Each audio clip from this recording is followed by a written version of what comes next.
Hello viewers, welcome back. आज हम short film series में 2016 की रिलीज हुई फिल्म इको टॉर्च का रिकैप करने वाले हैं।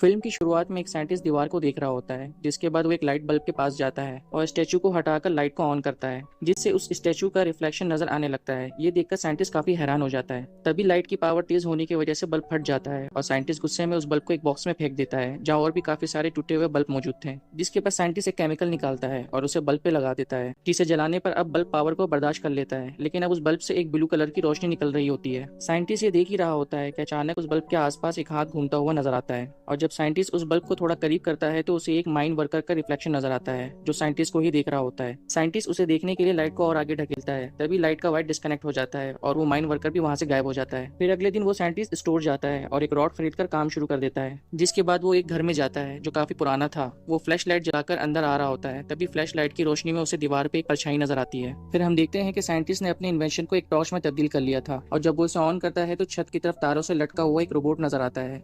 देखकर साइंटिस्ट अपना हाथ हिलाता है और वो टॉय भी उसे देखकर अपना हाथ हिलाने लगता है। जब साइंटिस्ट छत पर देखता है तो वहाँ कोई भी नहीं होता, जिसके बाद वो अंदर चला जाता है और एक हॉल में पहुंच जाता है। वहाँ उसे एक म्यूजिक प्लेयर नजर आता है, जिसे टॉर्च दिखाते ही वो बजने लगता है और आसपास कुछ कपल डांस करते हुए नजर आने लगते हैं। वो ये देखता हुआ घर की दूसरी तरफ चला जाता है, जहाँ वो देखता है कि कुछ मछलियां हवा में तैर रही होती हैं। वो और आगे चलता रहता है। तभी उसे किसी के चीखने की आवाज आती है। जब उस रूम में जाता है तो दीवार पे बहुत सारे खरोचने के निशान नजर आते हैं, और जब साइंटिस्ट अपना टॉर्च ऑन करता है तो देखता है वहाँ एक बंदा दीवार को खरोच रहा होता है। देखने में तो वो इंसान की तरह था, लेकिन उसकी चाल ढाल जानवरों की तरह थी। वो साइंटिस्ट की तरफ देखता है और वहाँ पड़ी चीजों को उठाकर साइंटिस्ट की तरफ फेंकने लगता है, जिससे उसके टॉर्च का लाइट टूट जाता है और साइंटिस्ट डरकर वहाँ से भागने लगता है और दूसरे रूम में जाकर फौरन लाइट को चेंज करने लगता है। तभी वो आत्मा भी वहाँ आ जाती है। लाइट जलते ही वो आत्मा साइंटिस्ट पर दोबारा हमला करने की कोशिश करता है और लाइट को टच कर लेता है, जिससे उसके हाथ में कुछ होने लगता है और वो डरकर वहाँ से चला जाता है। जिसके बाद साइंटिस्ट सीढ़ी के जरिए नीचे की तरफ आता है, जहाँ कमरे में उसे एक औरत नजर आती है। वो साइंटिस्ट की तरफ देखती है और वो दोनों एक दूसरे को देखकर काफी खुश होते हैं। वो साइंटिस्ट अपना हाथ आगे करता है, लेकिन चाहते हुए भी वो औरत उसे छू नहीं पाती। फिर साइंटिस्ट उस औरत को उसी हॉल में लेकर जाता है जहाँ म्यूजिक प्लेयर लगा हुआ था। साइंटिस्ट म्यूजिक प्लेयर के ऊपर फिर से टॉर्च घुमाता है और वही म्यूजिक फिर से बजने लगता है, और वहाँ दोबारा से बहुत सारे कपल डांस करते हुए दिखाई देते हैं। लेकिन इस बार वहाँ आर्मी यूनिफॉर्म में एक और आदमी दिखाई देने लगता है, और वो औरत और सिपाही एक दूसरे को देखकर मुस्कुराते हैं। जिसके बाद हमें फिर से वही दीवार दिखाया जाता है जो फिल्म की शुरुआत में दिखाया गया था, और हमें पता चलता है कि वो औरत उसी सिपाही की ही बीवी थी। जिसके बाद उस दीवार पे एक फोटो में वो औरत और बच्चे की तस्वीर भी दिखाई देती है, जिससे पता चलता है कि वो औरत इसी साइंटिस्ट की माँ थी। फिर हमें वही हॉल दोबारा दिखाया जाता है जहाँ पे दोनों एक दूसरे को गले लगा लेते हैं, और साइंटिस्ट इसी तरह अपने पेरेंट्स की आत्माओं को मिलाने में कामयाब हो जाता है, और ये फिल्म यहीं एंड हो जाती है। उम्मीद है व्यूअर्स आपको इस शॉर्ट फिल्म की कहानी पसंद आई होगी। अगर पसंद आई है तो वीडियो को लाइक और चैनल को सब्सक्राइब जरूर करें। सी यू नेक्स्ट वीडियो। ਜਿਵੇਂ ਕਰਦਾ ਏ ਡੇਟ ਉਹ ਐਵੇਂ ਵਾਧੂ ਸਟ੍ਰੈਸ ਮੇਰੀ ਐਕਸ ਸੀ ਮੈਸੇ ਐਵੇਂ ਹੋਈ ਅਬਸੈਸ ਆਪੇ ਕੀਤਾ ਕਨਫੈਸ